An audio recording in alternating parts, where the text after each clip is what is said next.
Shalom saudara-saudara yang terkasih, salam penuh kasih dan damai sejahtera.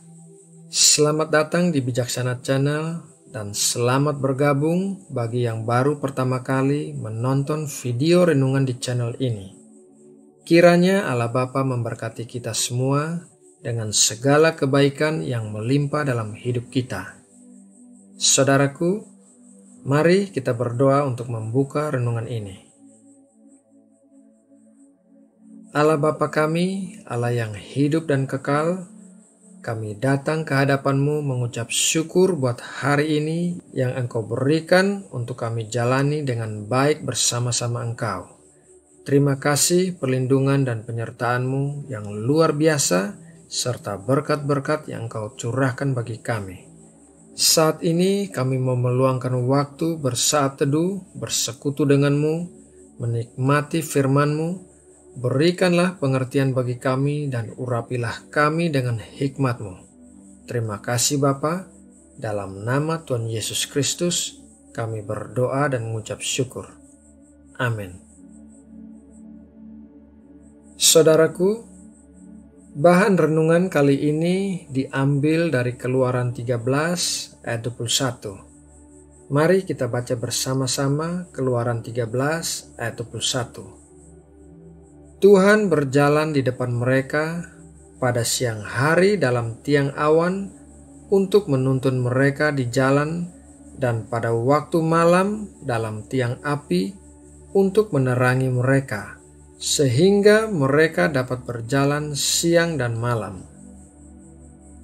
Pada saat di padang gurun, Tuhan memimpin Musa dan bangsa Israel dalam tiang awan di siang hari dan tiang api di malam hari.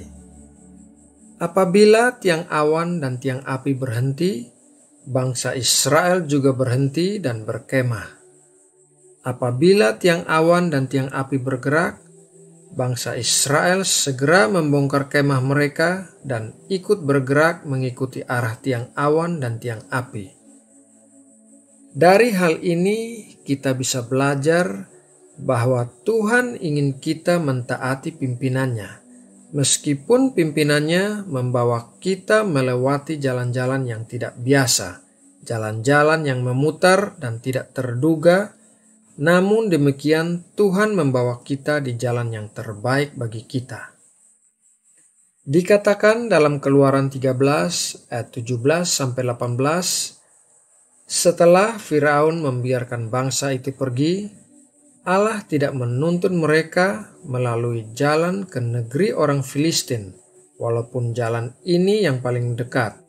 Sebab firman Allah, jangan-jangan bangsa itu menyesal apabila mereka menghadapi peperangan sehingga mereka kembali ke Mesir. Tetapi Allah menuntun bangsa itu berputar melalui jalan di padang gurun menuju ke Laut Teberau. Dengan siap sedia berperang, berjalanlah orang Israel dari tanah Mesir. Pimpinan Tuhan juga bisa datang di waktu-waktu yang tidak bisa kita duga. Tiang awan dan tiang api bergerak kapan saja sesuai kehendak Tuhan, dan bangsa Israel harus peka memperhatikan pergerakan tiang awan dan tiang api agar tidak ketinggalan mengikuti tuntunan Tuhan. Seperti halnya Tuhan memimpin bangsa Israel di padang gurun menuju tanah perjanjian, begitu juga pada hari ini Tuhan memimpin kita dalam hidup kekristenan kita. Beberapa cara Tuhan memimpin kehidupan kita adalah yang pertama, lewat Alkitab dan Roh Kudus. Membaca Alkitab harus dibarengi dengan tuntunan Roh Kudus, karena Alkitab berbicara tentang hal-hal yang umum bagi setiap orang. Tetapi Roh Kudus akan berbicara menghidupkan ayat-ayat itu bagi setiap orang secara pribadi. Tuhan menyatakan kehendaknya bagi kita lewat Alkitab dan Roh Kudus. Yang kedua, lewat doa. Tuhan seringkali berbicara kepada kita ketika kita sedang berdoa. Jadi, doa bukan hanya kita menyampaikan permohonan dan keluh kesah kita kepada Tuhan, melainkan doa juga membuat kita mendengar dari Tuhan. Ingatlah, setiap kali kita berdoa untuk memberikan waktu kepada Tuhan berbicara kepada kita dan menuntun hidup kita. Yang ketiga, lewat keadaan. Tuhan juga memimpin kita lewat keadaan yang kita alami. Keadaan yang baik maupun keadaan yang tidak baik, semuanya dipakai Tuhan untuk memimpin hidup kita ke arah yang Tuhan kehendaki. Yang keempat, lewat gereja.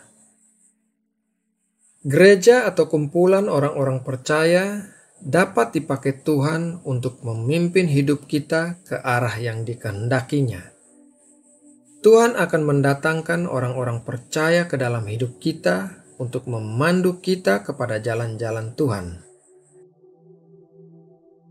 Nah, saudara terkasih, demikianlah renungan hari ini mengenai hidup yang dipimpin Tuhan. Mari kita berdoa untuk menutup renungan ini. Terima kasih Bapa untuk berkat firman-Mu yang kami terima hari ini. Kami serahkan hidup kami sepenuhnya ke dalam pimpinan-Mu, karena kami percaya Engkau pasti memimpin kami menuju masa depan yang penuh dengan harapan.